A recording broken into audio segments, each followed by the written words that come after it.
දැන් විභාගයකදී දරුවන් බොහෝ වෙලාවට මානසික පීඩනයට ලක්වන හේතු කාරණා අපි බොහෝ දේවල් සලකලා බලලා තියෙනවා. ඒ වගේම පැහැදිලිව කිය යුතු කාරණයක් තමයි දරුවෙක්ව විභාගයකට සූදානම් කරන්න ඕනේ මේ අන්තිම මාස දෙක තුනේදී නෙමෙයි. දරුවව මුල ඉඳලම වර්ෂයකට පෙර සිටම තමයි සාමාන්‍ය පෙළ හෝ උසස් පෙළ වගේ සංකීර්ණ විභාගයකට අප විසින් සූදානම් කළ යුතු වෙන්නේ. ඒ නිසා ලොකු වගකීමක් තියෙනවා.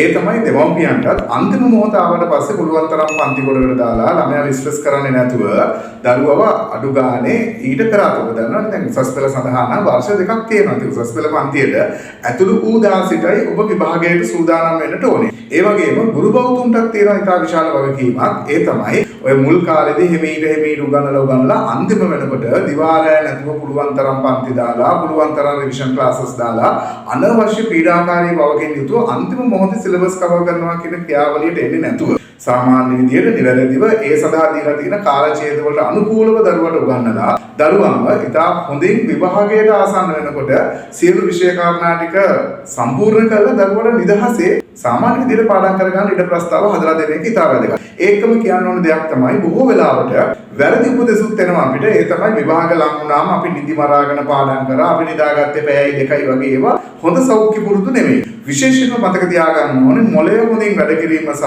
හොඳ මතකයක් ඇති කරන්න නිින්ද අවශ්‍යයි. ඒ නිසා ඔබ හොඳින් නිදා ගන්නවා කියන එක විභාගයකට සූදානම් වීමට අත්‍යවශ්‍ය සාධකයක් කියලා සලකන්න. විශේෂයෙන්ම විභාගයට පෙර දින කියන්නේ නිදි මරන්නට හොඳ දවසක් නෙමෙයි. අනිවාර්යයෙන්ම මේ ආසන්න කාලයේ ඔබ අවම පැය 7ක පමණ නිින්දක් ලබා ගැනීම අවශ්‍යයි. ඒකත් මතක තියාගන්න. ඔබ රාත්‍රී කාලයේ තමයි මේ නිින්ද සුදුසු වෙන්නේ. පොත් සාමාන්‍යයෙන් අඩු ගානේ දැන් තියෙන තත්ත්වයක් එක්ක රාත්‍රී 10 මාට ඉඳලා උදෑසන 6 අතර කාලයේ තමයි අපි මේ නිින්ද ලබා ගන්න ඕනේ. ඉතින් ආයුර්වේදයේ පවා කියලා තියෙන විදිහට බොහෝ රැබෝ වෙනකන් අපි අවදීන් සිටින එක හොඳ නෑ. රාත්‍රී 10 11 12 බව කරලා අවදීන් ඉන්න එක හොඳම නෑ. ඒ වගේම තමයි අනවශ්‍ය විදිහට සාමාන්‍ය දරුවෙක් පාන්දර 4ට විතර කලින් නැගිටින එක හොඳත් නෑ. 6 පාන්දර බුදිය ගන්න එක හොඳත් නෑ.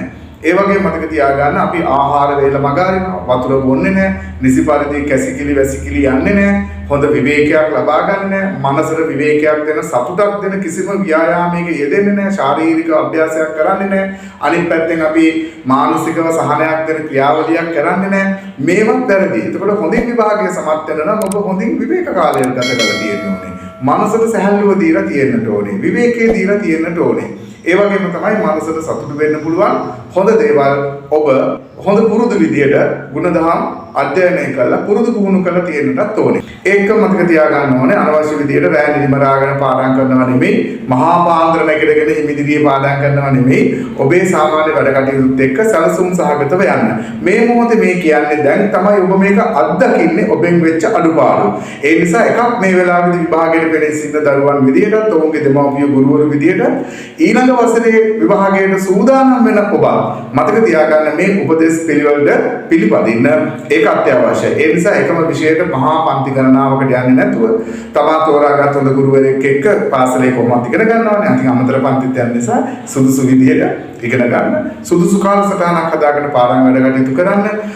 ඔබේ නිින්ද තියාගන්න. ජලය පානය කරන ලීටර් 2-3ක් වගේ ප්‍රමාණයක් දවසකට සමබර ආහාර වේලක් ගන්න, ශරීරයට ව්‍යායාම කරන්න, මනසට විවේකය දෙන්න, මනසට ව්‍යායාම කරන්න. අපි කියන සාමාන්‍යයෙන් ගුරු භාෂාවෙන් අපි කියන රිලැක්සේෂන් කියලා. මනස සංසුන් කරන සංයම අභ්‍යාසයක්.